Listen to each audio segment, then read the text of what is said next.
You guys have good timing. It's exactly 7 o'clock. We'll go ahead and get started. We're going to open up the floor to Brian Nevins.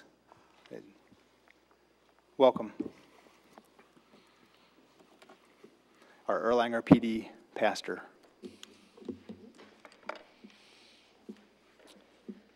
1 Timothy 2:1 says, "Therefore I exhort first of all that supplications, prayers, intercessions, and giving of thanks be made for all men, for kings and all who are in authority, that we may lead a quiet and peaceable life in all godliness and reverence. For this is good and acceptable in the sight of God our Savior, who desires all men to be saved and to come to the knowledge of the truth." And so, Lord, in accordance with your command, God, we pray for the mayor, for the city council, Lord, for the police, for the city manager, and all those who serve in this capacity in the city of Erlanger, Lord, that they would serve the citizens of this great city with integrity, Lord, with wisdom, and Lord, with all fortitude. I pray that you would bless them and their households for taking on this dutiful service, God, and pray that you would, your hand would be in all that they do. And we ask these things in the name of Jesus. Amen. Amen. Thank you. All right, I now call the February 2017 regular meeting of City Council to order. Let's start by standing and pledging allegiance to the flag. I pledge allegiance to the flag of the United States of America and to the republic for which it stands, one nation, under God, indivisible, with liberty and justice for all. Mrs. Hoffman, will you please take roll call? Mr. Burke? Here. Mr. Cahill? Here. Ms. Kyle? Here. Mr. Skidmore? Here. Ms. Sudkamp? Here. Ms. Cahill? Here. Mr. Montgomery? Here. Ms. Skidmore? Here. Ms. Pitts? Here. Mr. Nicely? Here. Ms. Fetty? Mr. Blankenship? Here. All right, we have a quorum. I will let you know that Mrs. Fetty is out of town. Her grandmother's in very poor health, and so she's with her right now. And Mr. Fields, our city administrator, is not here this evening either. His sister passed away earlier today. So you've received a copy of the minutes for the the January 3rd, 2017 regular council meeting and the January 17th, 2017 special council meeting. Are there any additions or corrections to be made at this time? Seeing none, I'll ask for a motion that they be adopted as written. Motion by Mr. Blankenship, second by Mr. Burke. Any discussion? All in favor say aye. Aye. Aye. Motion carried. All right, you've received a copy of the agenda for this evening's meeting, February 7th, 2017. Are there any additions to be made at this time? Seeing none, I'll entertain a motion that we adopt the agenda as written. A motion by Mrs. Kyle, second by Mrs. Sudkamp. Any discussion? All in favor say aye. Aye. Aye. Opposed? Motion carried. All right, we'll move on to our special presentations for this evening. The first one is our business spotlight, Hagedorn Appliances. Rich, welcome. Thank you. Well, first off, let me thank you, Mayor, City Council. It says a lot to bring in businesses and hear from us, and I appreciate that, I do. My name is Richard Kopser. I am the current owner of Hagedorn Appliances, and David Hahn asked me to give a quick 5-minute presentation on what we do, who we are. That man there is very persistent. I tried to get out of this last year, and he kept calling, and, well, here I am. So, quick history on Hagedorn's. Hagedorn's was started in 1941 by Bill Hagedorn. He was a milkman by trade, and from Bill, it went to Jay Hagedorn. He was the son, one of the sons. From there, it went to Tony Turlaw, which is the son-in-law, and then myself, which is Tony's nephew and godson. Bill was a milkman, like I said, and what he would do to earn extra income he would go get lawnmower blades as he was delivering milk and sharpen lawnmower blades, take them back when he was done. That did so well that 1941, he left being a milkman and started a lawnmower repair shop. Over the years, he had developed other interests, one of them being appliances, and so Hagedorn's was born into the appliance industry.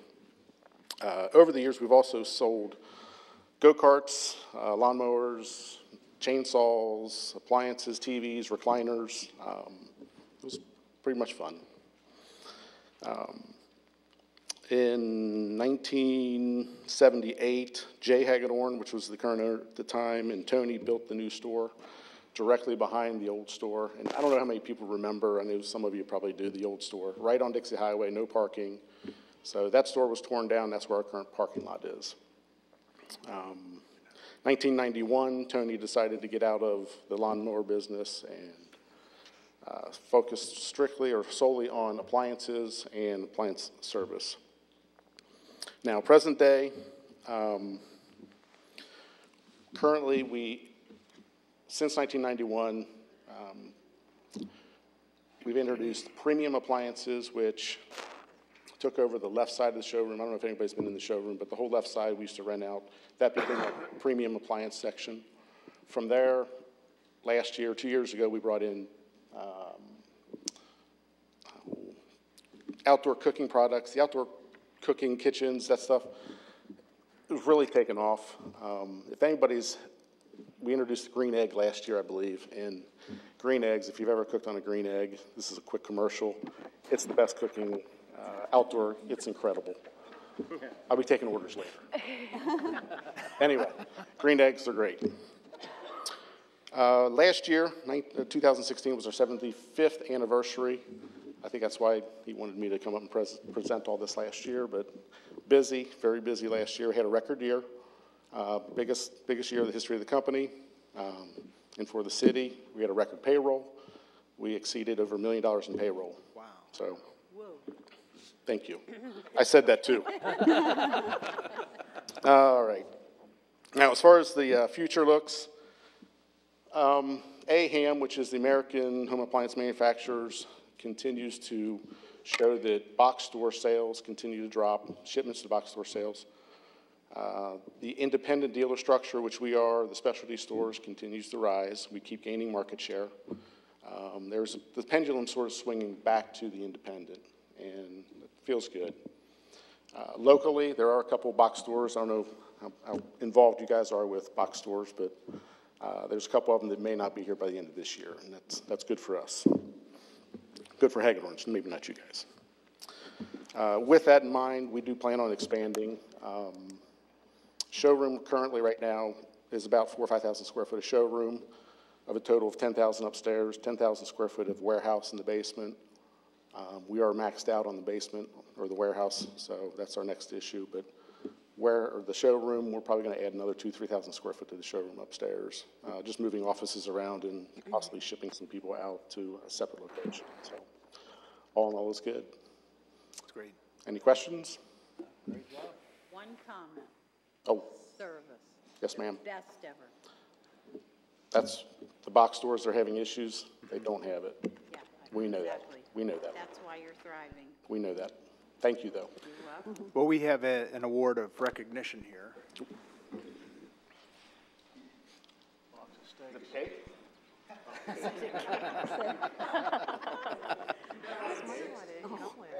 Celebrated 75 years in Erlanger. Wow.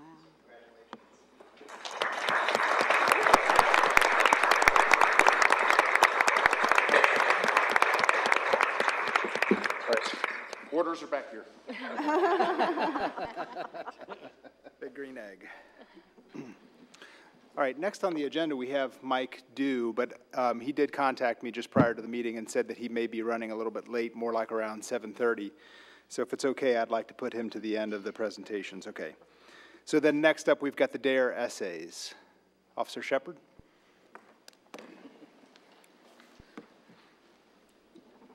Mr. Mayor, City Council, guests, thank you very much for this opportunity. Tonight I'll be giving the opportunity to our 5th grade DARE essay winners. As a drug abuse resistance education teacher, one of the things that they have to do is, in this class, is to write an essay to pass. My personal favorite part, not theirs. However, tonight I hope you will get a sense of what they're learning and what this program means to them. And we'll start it off with Sidi Jafar. Now, I haven't seen Sidi, but I just want to make sure, is Sidi Jafar here? I hadn't seen him come in, just want to double check. Then we'll go to Lily Edwards from Lindeman Elementary. Come on up, Lily.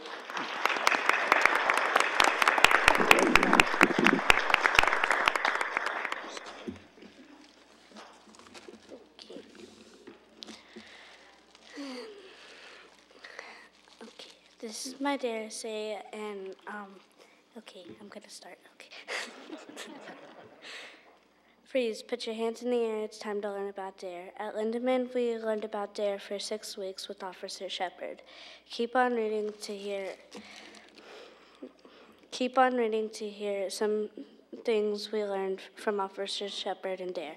The first important idea I learned in DARE is that all drugs are very dangerous, such as marijuana and heroin. Marijuana and heroin are illegal in the United States. They are also very addictive and hard to quit. Marijuana can cause breathing problems and cancer. Marijuana also affects your brain and body, which leads to short-term memory loss. Another drug called heroin is the worst drug that police officers know right now. When you use heroin, it makes your heart pressure start beating a lot. When I say a lot, I mean a lot faster. Heroin can also kill you faster than any drug. Heroin will most likely kill you right away if you take it. So after reading this, I think you probably agree that marijuana and heroin are dangerous and very addictive to a human body. The second important idea I learned in DARE is changing the subject. When you're hanging out with a friend and they ask you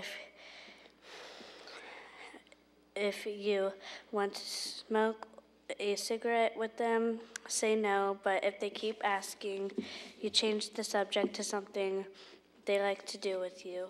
And one other strategy we learned is say no and walk away. Say somebody was trying to make you do something you don't want to do. Tell them no, don't stay around them for them to put bad peer pressure on you. Walk away and don't go back around them. My third strategy is say no and give a reason for your answer or an excuse why you said no, such as someone wouldn't stop asking and asking you, keep saying no. After a while, tell them no, then say, I'm not allowed to do that and I want to stay healthy, or something to get them off your back. Hopefully you're still listening and not zoning out off into the clouds. I have 2 more strategies to go. My fourth strategy is code board. The code board strategy, you need a phone to do, and the first step is you and your parent or guardian make a random code word, something short like cake. Then once you text that word to your guardian, they can come pick you up from wherever you are to get out of the bad situation. Last but not least, my last strategy is strength in numbers. Strength in numbers is a good strategy because it will help you get out of a bad situation and tell you what your actual good friends are to have. With strength in numbers, you have a group of friends and one person is trying to get you to do something you don't want to do, and your group of friends are trying to get you to say no, and usually your brain will choose to go with the bigger number of people. P.S. Stay away from people who put bad peer pressure on you.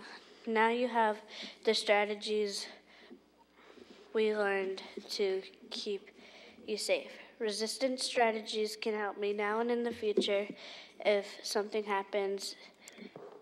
if I actually use them. Yeah.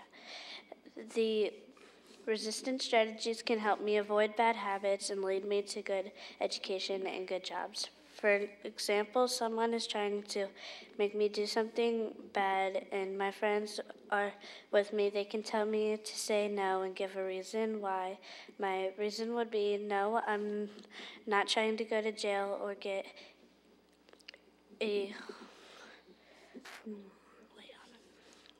My reason would be, no, I'm not trying to go to jail or not get a good job. I'm going to college for good people and getting a great job.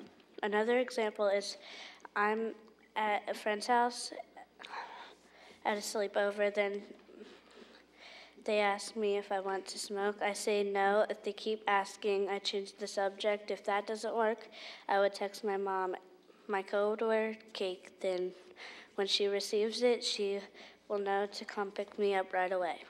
So that's how resistance strategies can help me now and in the future. I'm so happy Officer Shepard taught us DARE. I hope I grow up and teach other people DARE. And if I do, I hope they teach it to other people when they're older. Stay safe and out of trouble. DARE rocks. P.S. Officer Shepard is the best. Thank you very much for teaching us DARE.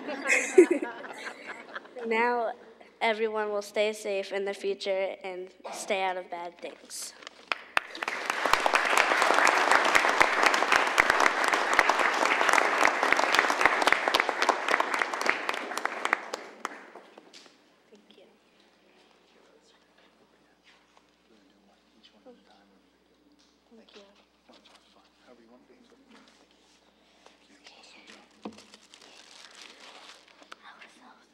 You are fine, and the $5 will be in your thing next.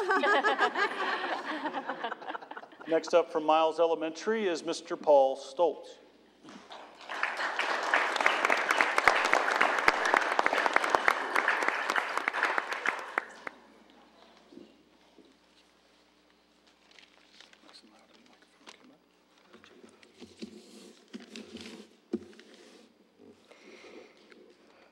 Do you know what that can do to you? DARE is a lifesaver. It changed how I think about drugs and how to say no to drugs, and why you shouldn't bully. DARE has changed the way I think about drugs. I always knew drugs were bad, but Officer Shepard made me realize how bad they really are. Now I know drugs are very dangerous. There are many things drugs can do to you.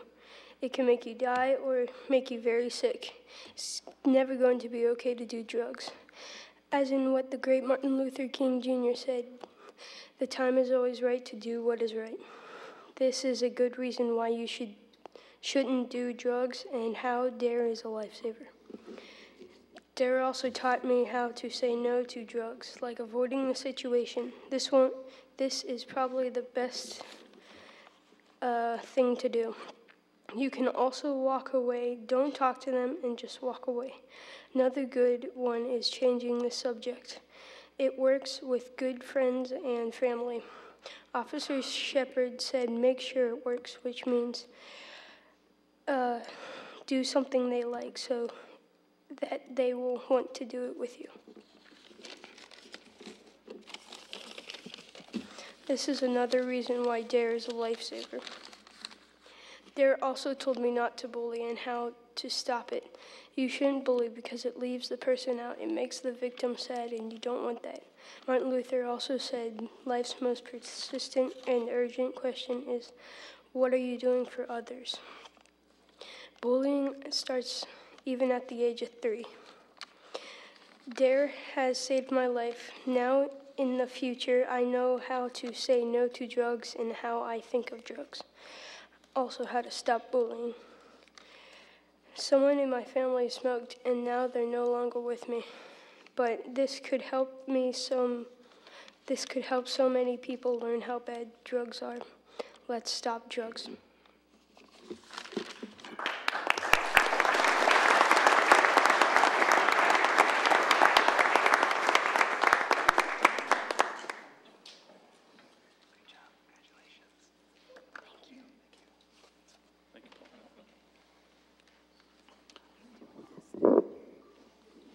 Next up from Lindeman is Lillian O'Meara.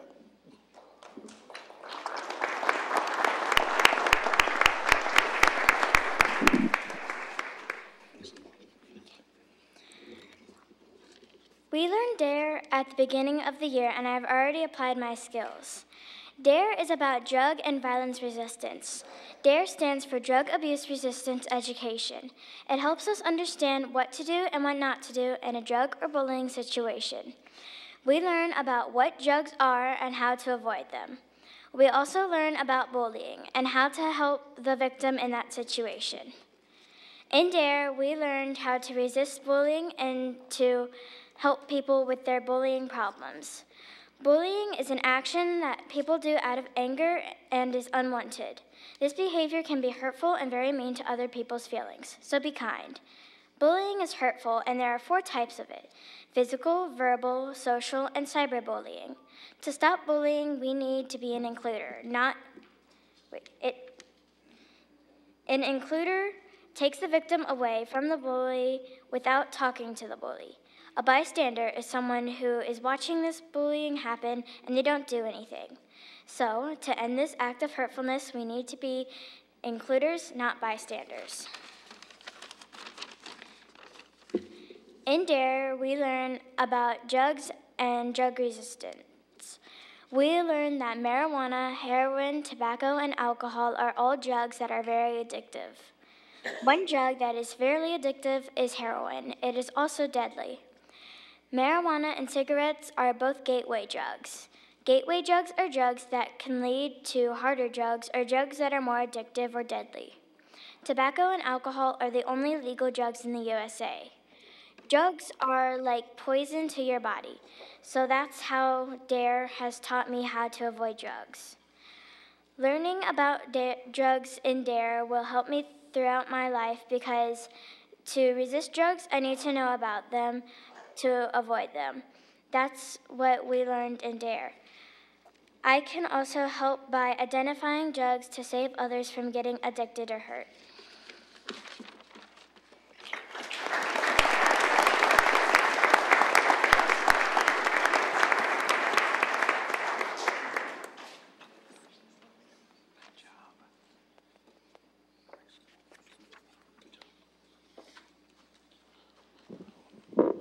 Lastly tonight, from Miles Elementary, we have Miss Maya McDonald.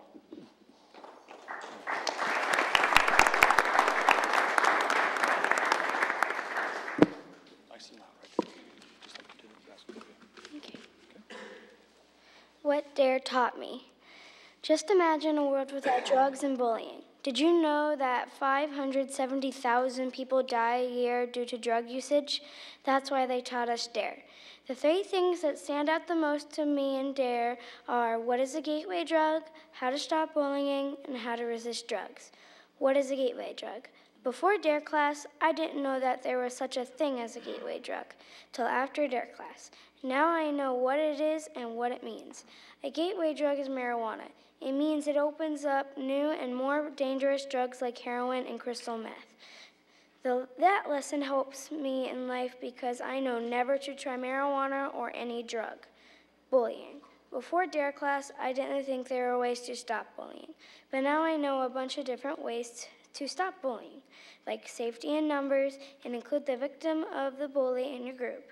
This affects me in life because everybody can stop bullying for good.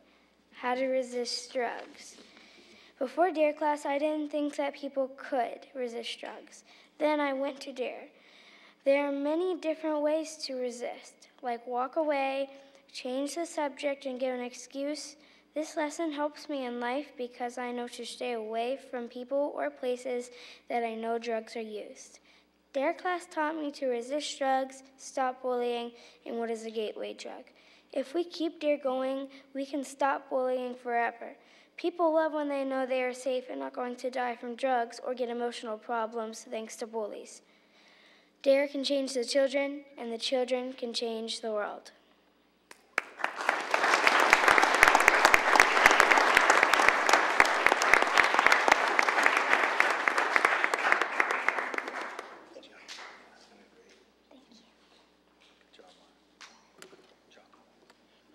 Mr. Mayor, City Council, thank you for the opportunity and the privilege of doing that, and also to take the time to say thank you to Chief Tony Wilson and Assistant Chief Todd Brindle and to Dr. Burkhart for the privilege of teaching the DARE program in the schools and for their support.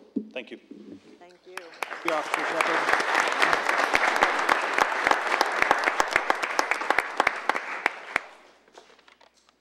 All right, next we're going to turn it over to Dr. Burkhart. Welcome. So proud of all of our students. Great job. I don't think I have to do a presentation. You just got to see how wonderful they are. I'm going to pass these around.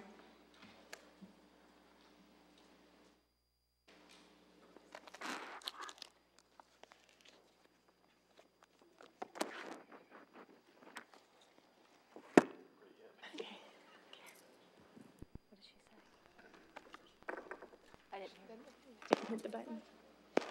There you go.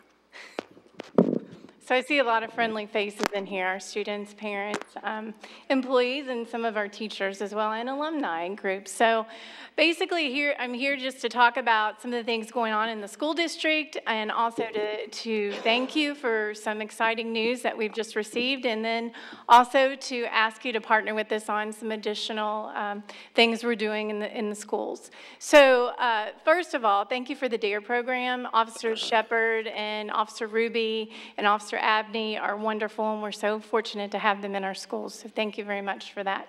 So together with the community, DARE is one example. We're working together to build hopes and dreams, and that's really what our district is trying to do for each individual student and families as well. And I've shared this with you before. I know there are some new faces here, but really everything we do goes back to our mission, which is to embrace and attend to the individual needs of our students, regardless of the obstacles. So just doing whatever it takes to make sure all students are able to be successful. In this community, we have a lot of support, and we're very grateful for that, and that is why we always like to come and share the information that we have. You can hit the button one more time. We have a lot of dedicated stakeholders. We have police officers, firemen, city council members, community members who are in our schools every day helping us to do a good job for our students. So we have a lot of community support. We have a culturally diverse population of about 2,400 students. We've seen a lot of increases in our enrollment. We actually are adding 10 classrooms to Howell Elementary because of that, which will be coming soon. We have about 12 to 14% of our students have a designated disability, 5 to 6% of our students in our district whose native language is not English, and 30% of our students are considered transient. That means we have a group of students who move around a lot, and we're always happy when they come here, and we try to help them plant roots so that they can stay and be a part of everything wonderful in Erlanger and Ellesmere. We have about 24 different languages in our school district, so we're very diverse. That's an asset to us because we find that a lot of our students learn so much from one another, learn to respect one another and appreciate one another for their differences, but also they're able to see a lot of ways that they're the same, and they take great pride in how they treat one another. And so that's something we continue to work on with our students as things that go on in the world also enter our schools. This year, we are very excited. We want to say thank you. We're a distinguished school district. We had very good assessment results, and we know that that didn't happen by any one thing, but it happened by the work of, first and foremost, our parents who are bringing their children to school and who are their child's first teacher.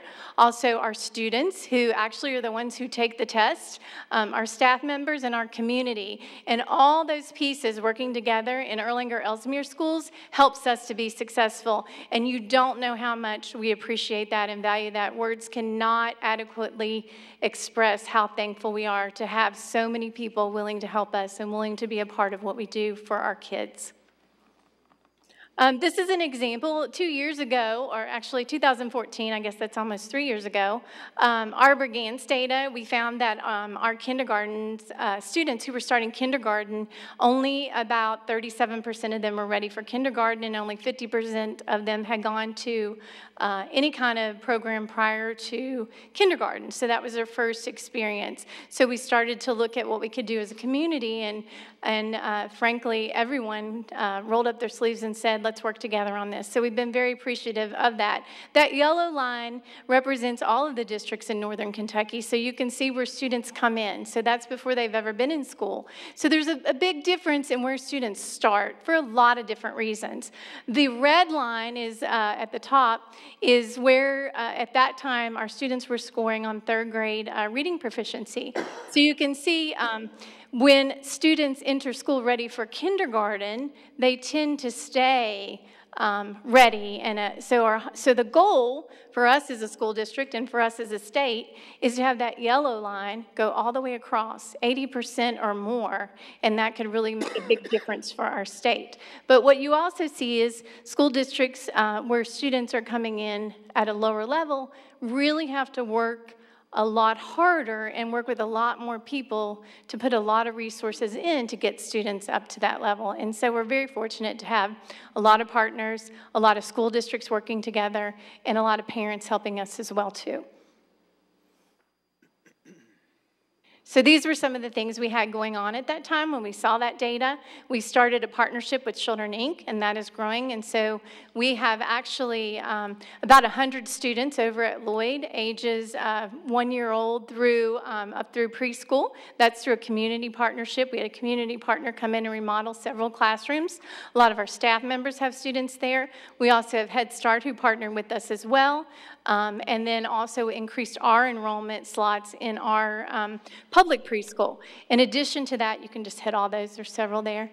We are working with all of the early child care providers in the community, and we're learning together what we can do together. We actually meet in this room once a month, and everyone comes, and we work on what can we do to ensure we're providing our best for our families and our children to ensure children are getting what they need, birth and up through preschool and beyond. In addition to that, over at Lloyd, we're going to be having an early Head Start there. We've been working on that. That classroom should be open, so we'll have children ages 6 months up through 12th grade in that building. And so the reason we used Lloyd is we had a whole hallway there that was slated to be torn down. And so now we've remodeled that, and at some point, whenever we finish doing remodeling to Lloyd, that will be a freestanding community early learning center for the community. So we're really excited about that. We also have several programs which are listed there. United Way's been involved, Head Start, the cities, and so a lot of things were going on, a lot of partnerships. We have a toddler school over at Arnett as well, where we allow parents to bring their children 12 months through 3 years. If they are choosing to keep their children at home, this is an option because they can come and have them screened or learn different activities, so it's a free option as well. We have Born Learning Academies in partnership with Toyota. So there's a lot we've been doing in early childhood, and I've shared some of this with you before. And these are early child care partners in the cities. We actually recognized everyone. So they're your businesses in the community, our businesses, and our leaders who are partnering with us every day.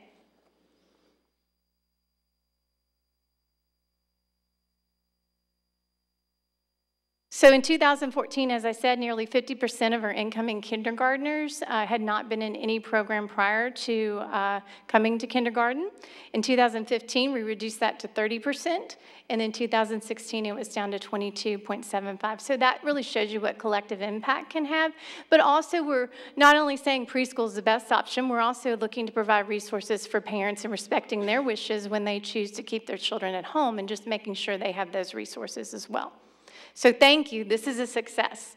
In addition to that, this is a thank you too. What we're also finding is there are a lot of young children, 3 years old and 4, who come who maybe don't have the language acquisition. So for what I mean by that is if they are upset, they can't always articulate, I'm mad, I'm upset. Maybe I'm unhappy with something that's happened. And so we have been working, we wrote a grant. State Farm came to us and said there's a grant. They have been involved in a lot of things. And so we wrote a grant in our school district. Several key people were involved. Amy Cooley, Matt Engel, Darlene Hope, and our Laura Hellman. And also Allison Hornback from State Farm, who's in that picture. And anyway, so we wrote the grant, and it was to provide screeners and auditory devices and laptops and things like that so that our younger children would have a way to learn to articulate if they don't come with the language already, and things we can do with parents. But those resources, the way we wrote the grant, are available to all of the early learning centers in the community, not just our school district and Head Start. So when we wrote that, we had to make the cut to the top 2,000, and we made the cut to the top 2,000. But what's really interesting is the way you really get the grant is the community has to vote. So we were on the national website for State Farm. We were up against people at Harvard and out in other places all over the nation.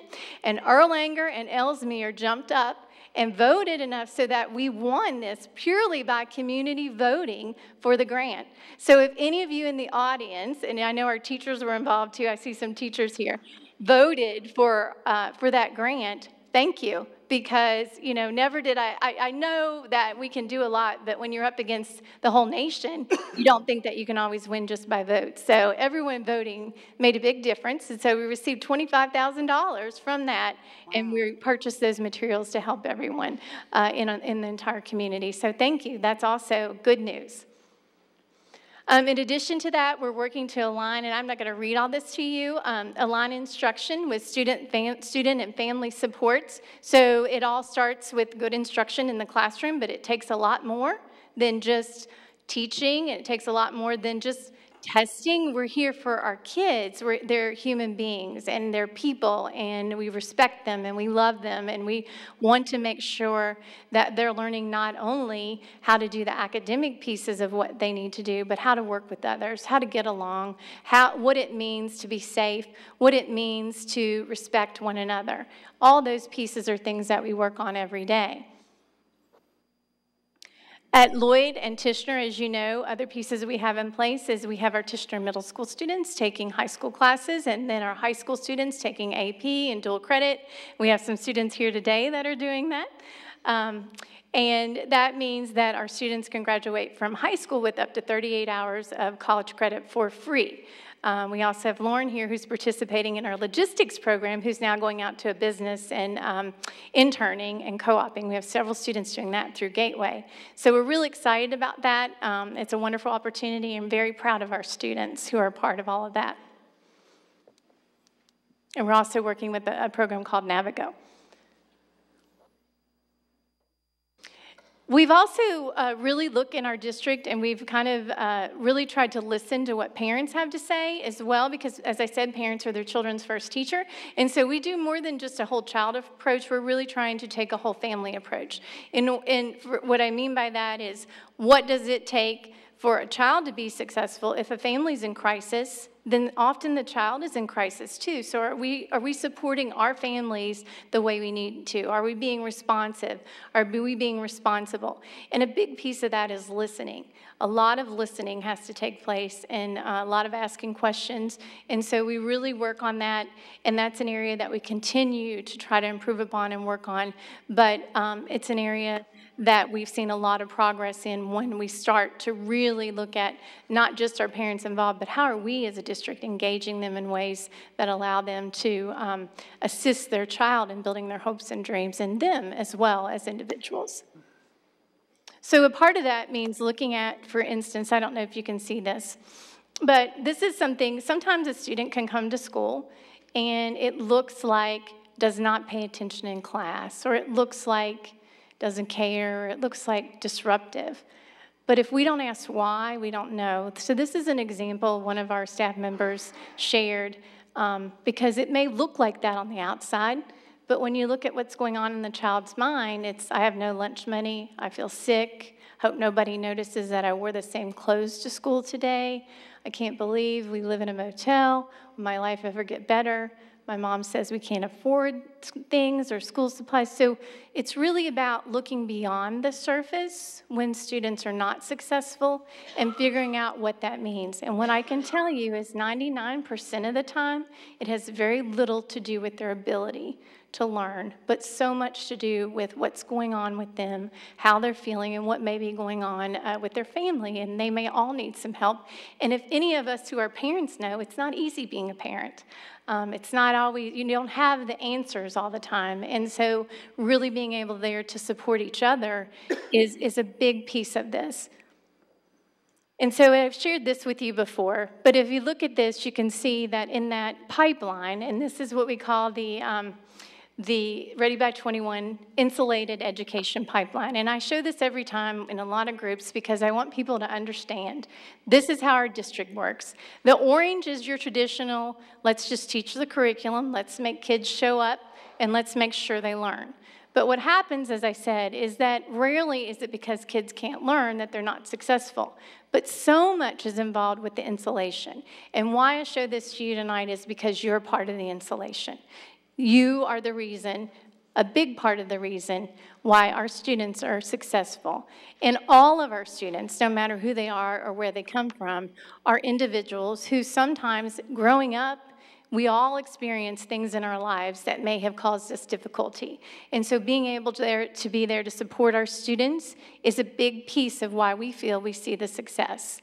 And we don't always get it right, but we try to ask questions and we try to find out what's going on before we pass judgment. And we look at root causes. If a child is absent, why are they absent? If a child is not successful, why are they not successful? What can we do to help support them?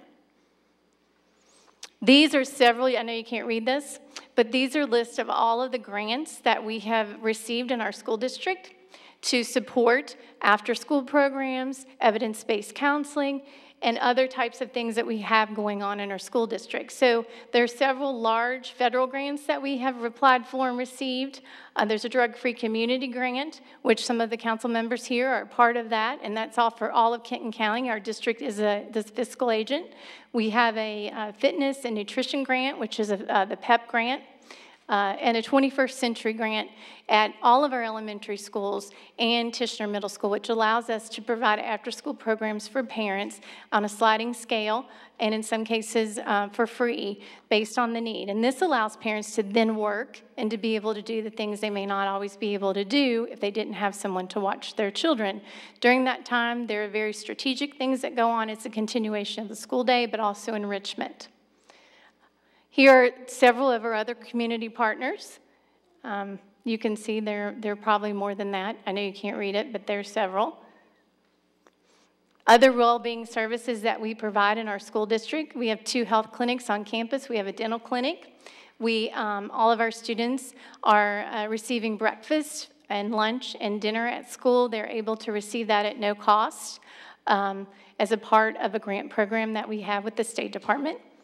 Also, you can see that we have several counseling partners because a lot of times we have to provide some levels of counseling to students in crisis, but also sometimes there are resources that we can find for families and also just to help kids when they're having difficulty in addition to our school counselors. We also have partnerships with the Brighton Center, which we, I think, shared in the summer, where we have some programs for parents to go back to school and to also work on job skills or any area they would like to if they have a desire to continue their education as well. But we also know it's about rigor in relationships. These are our kids and our staff members, and so they enjoy what they do. It starts with that relationship. If we don't have a relationship with our students, then we aren't able to help them be successful.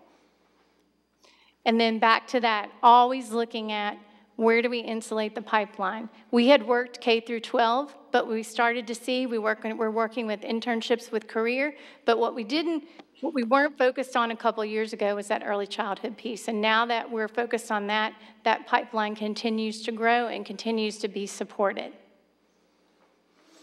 So this is where we're here to ask if you can help with this. There's a 30 million word gap. I don't know if you've heard of that or not, but by 3 years of age, there's a 30 million word gap between children from the wealthiest families in our nation and children whose parents have to work more or are not available for a lot of different reasons.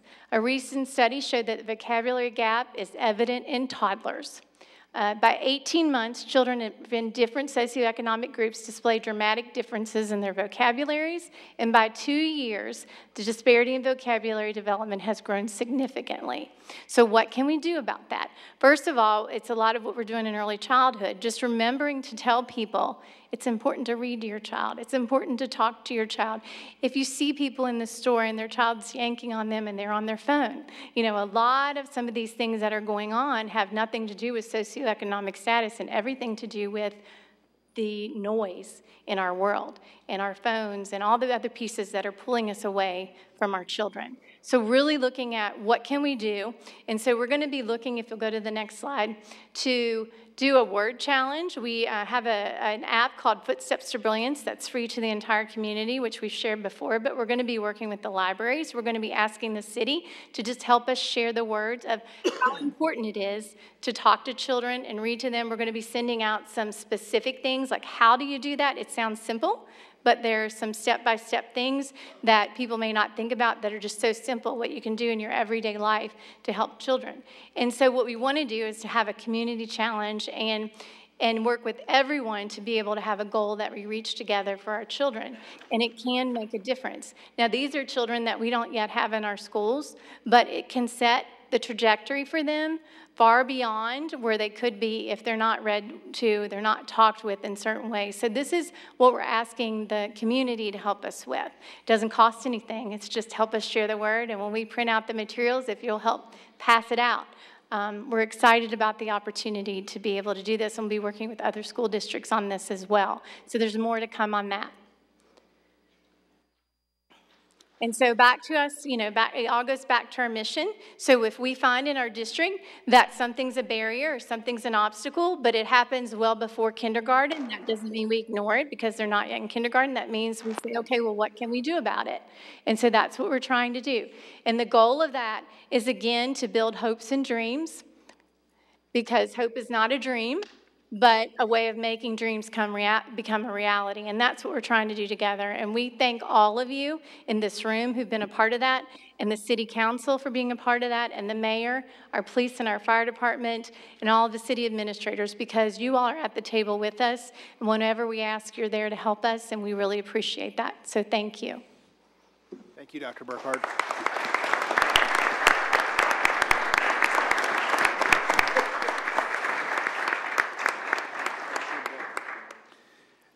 Really is a fantastic presentation, and it's a good reminder for us of all the great things that you've got going on. Thank you. All right, next on the agenda, we have some recognition. As you may or may not know, we had our first ever Christmas light contest this year, and we're going to recognize the winner. We had a handful of submissions. And so next year, you'll know in early December to go ahead and get a picture of your house and send it in. Mr. Krista Field handled this and put it together. And the votes were tallied on Facebook. And the winner, who we're going to recognize this evening, are Bert and Melinda Brown. I'm going to come on up.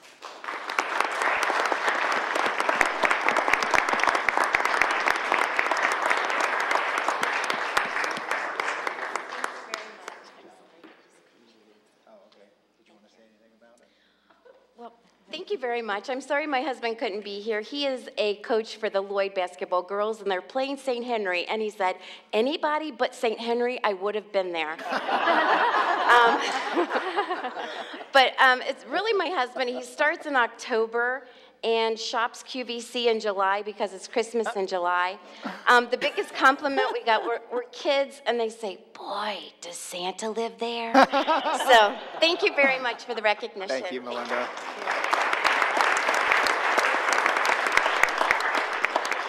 All right, next we've got some recognition for Officer Otten. I see him here in the audience. Chief?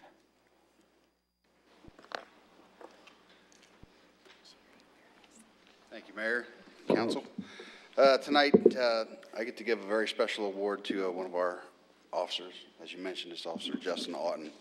Justin came to us about 4 years ago from probation and parole. He's heavily involved in our physical fitness program. He's also one of our FTOs. He's one of our rising stars in the police department. A little criteria on these awards. They're not given out frivolously by any means, but this particular award, number one, something has to be done, then it has to be recognized by a supervisor or another member of the police department, and then they're nominated. And as long as they fit this criteria, it goes in front of a committee, and then it's decided upon whether or not the award's given out.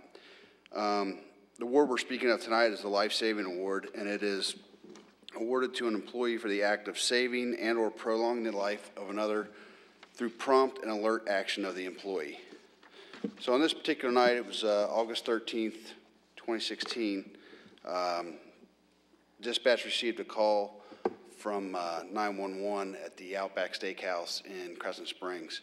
Officer Otten immediately responded. There was an unconscious, unresponsive person there, a 70-year-old man, apparently having a cardiac event.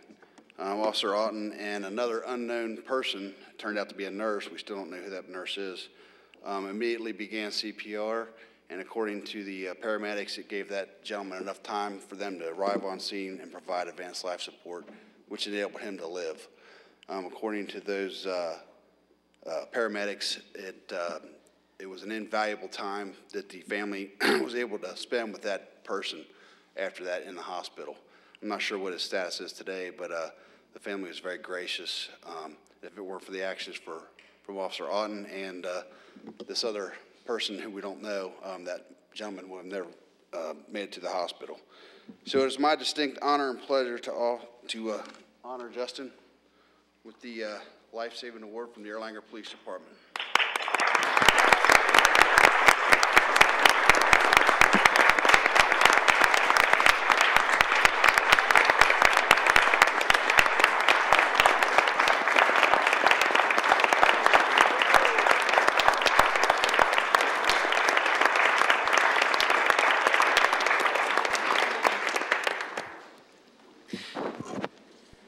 I was told this was called the Unicorn Award, and that it's not handed out very often. So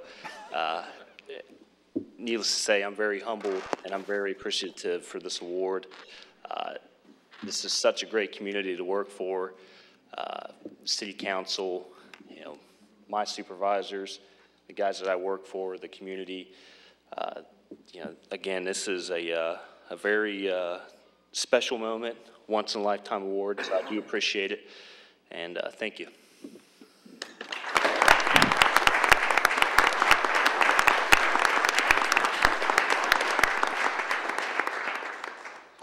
All right, I see Mr. Dew in the audience. Mike Dew has written a book called Grave Consequences in Erlanger, Kentucky. It is a murder mystery that takes place in the 70s with the backdrop of Erlanger. And I've been enjoying this book. You want to tell us a little bit more about it? So first of all, let me, before I address the book, just also give my thanks to the officers.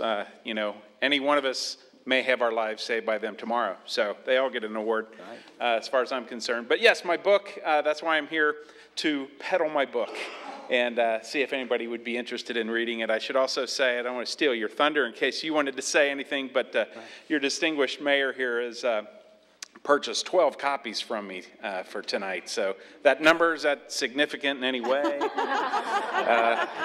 So all of you folks on council will get a signed copy on his ticket. So thank you very much, Mayor.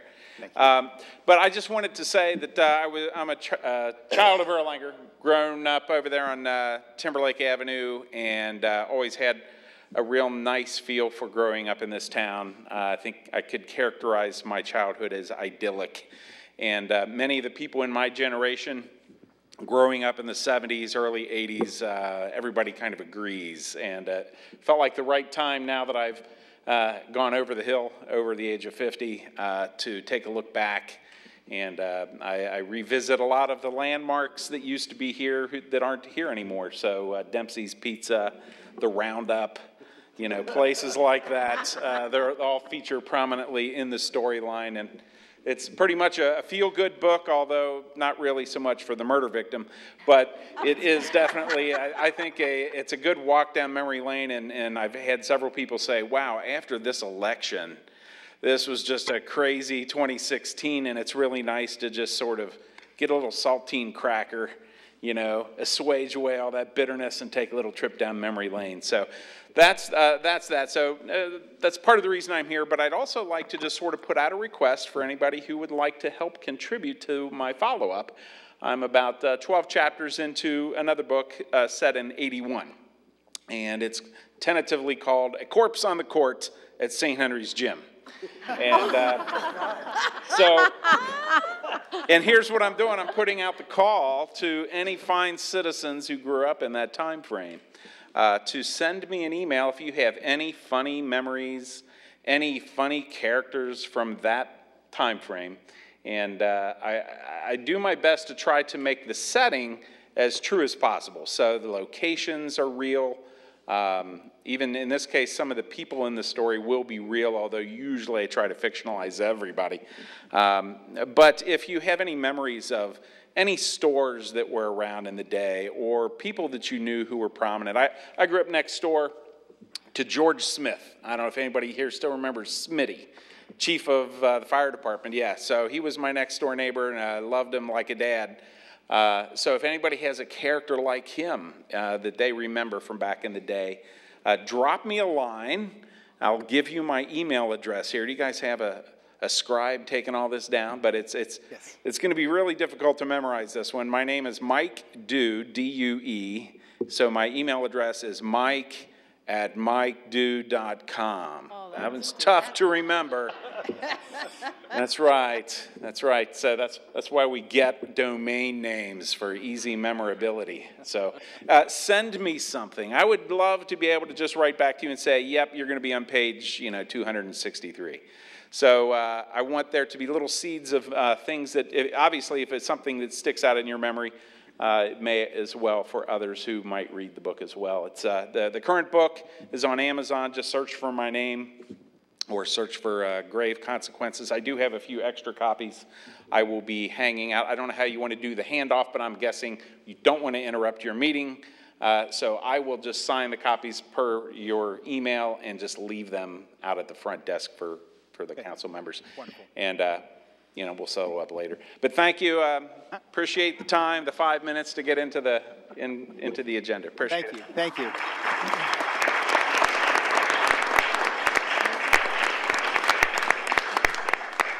I'm telling you, this book will be enjoyed by everyone that reads it, but it's especially incredible for us because his imagery is so rich that you feel like you're right there seeing it happen. I mean, it's just amazing. So, yeah, thank you for coming out this evening. All right, so we'll move on then to the mayor's report. And I had a couple items I wanted to review real quickly. Well, really, I guess it's just one thing. I did receive the